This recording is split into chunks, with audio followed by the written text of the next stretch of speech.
you're in your Grand Prix career, you've got a brilliant car, but you then find yourself in a situation where somebody disagrees with you and there's a small incident. Maybe you just give us a bit of background to that incident before we get into talking about your loving team principal's reaction and the way he caressed you through that challenging time. No, this is really something silly. It happened in December, actually, before the season. And basically, I was meeting Eddie, and we were meeting with the board of Pepsi. You remember the people from Pepsi to make the decision on the sponsorship. And I was just driving, and I had a fight with a taxi driver. And the fight is, I was sitting in my car, and the guy came out of his taxi, and he wanted to fight, and I just used tear gas, and I defended myself. I think you should say that you did run into the taxi. There was a...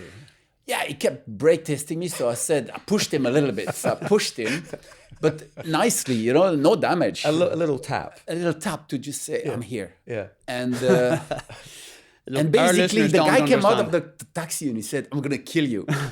And he grabbed me by the tie, and I just didn't even think. I just took the spray. Defended yourself. Yeah. And then I went to, the police came. Because I called the police like an idiot because the guy didn't want to get out of the car. The taxi driver went in my car. He said, I'm calling the police. I'm not moving from here until the police comes. So I called it. And then they came. And honestly, I went to a police station. Half an hour later, I was gone and I joined the meeting. Do you remember? I joined the meeting half an hour later. So you thought it was all done. It was all dusted. So it was all done and dusted. Yeah. And I had a date to appear to a court, which I didn't really understand, a few months later. Bertrand has no probably willingness to understand that the pain that the team had, because it was no one had really an idea. He was going to a court hearing. I had no idea he was getting. I mean, the judge gave you 2 years and was the most incredible. I said, this can't be real. For what? Even 2 years in jail. They kept asking me, why are you in here for? And I said, I used tear gas. And the guy said to me, the other prisoner said, you're joking. I used tear gas on a police officer and I got £150 fine. He said, you must have used a knife. And I said, no. No, it was really... Do you think it was because of the profile of Formula One, the profile of the sport? They wanted to try and make an example? 100%. Yeah. But, I should have prepared for that. And to be honest, I was naive. I really thought that nothing of it. I thought I was going to get a slap on the wrist or a fine. I never thought about that. And I had asked multiple lawyers about it, and they all said the same, because when you read it, but, the thing is, the judge wanted to make an example. He wanted to be the top man that day. I don't know. Just 2 years was tough, Yeah. How did you get it down to 2 months? We appealed. You appealed it. When I appealed, I got out the same day. And you know what is amazing? And this is why I have no grudges on it, because after that, the British ambassador to the EU called me and some journalists, and he just said, look, we don't understand what happened. It was a travesty of justice. And he said, you're always welcome in England. And I really appreciated that. Yeah. And also, when I was in jail, I got thousands of letters from people. And, a lot of them was from English people saying what happened. I think you were very unlucky. I really, really do. And I'm saying that, and I think I've said to you many times, that the judge was, that's why we didn't do anything about a driver. We appealed it straight away, if you remember. I like the we. If I didn't hear about somebody, it was him, zero. Well, he didn't reach out to you and offer No, he was my manager. Do you understand? He was my manager as well. And I didn't have a letter. I didn't have nothing.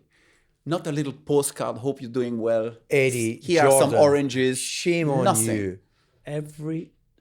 Look, we were told not to write to him in the Nick because it's all searched and it's not seen and they don't see it. So yeah, but you were his manager as well as the team principal, team owner. Well, how can I be manager when I had Michael Schumacher in the car? Well, I was trying to keep him permanently. I was hoping that the warden would keep him in there. You see, for the first time he admits it.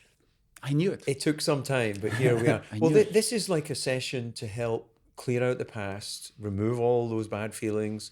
Eddie, would you like to apologise? Look Bertrand in the eye. I didn't spray for the not taxi driver. I sending didn't. him grapes in prison. understand- Anyway, you got unlucky. I've got to ask you, because I imagine like a British prison, it must be like this lovely suite we're sitting in here at the Kensington Hotel. Is it really comfortable? No, it's and- better. It's better. No, it's better. The hotel or the prison? No, the prison is better than here. Come on. Really? Yeah. No, look, it's tough. It's tough, and it's really a. Honestly said, if you want if you think of justice, and if the justice is there to hurt people and punish them, it's doing a good job.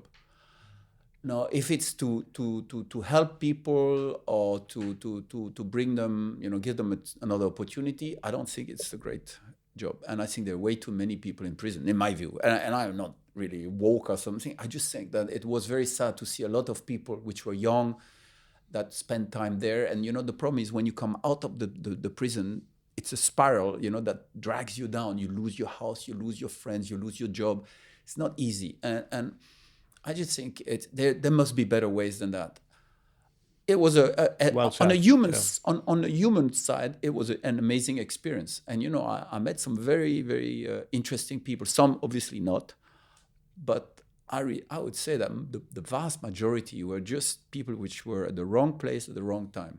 And really, this for me it was an incredible experience.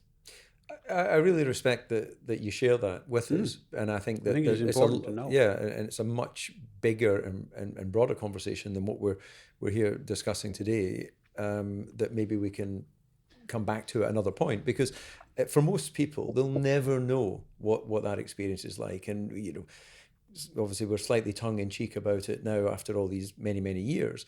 But I think you do touch on how do you give people a second chance? How are some people convicted of something that the punishment doesn't necessarily fit the crime, and the various issues that you say come off the back of that? Eddie, did you ever spend any time behind bars? Or did He you should always... have. If anybody, he should have.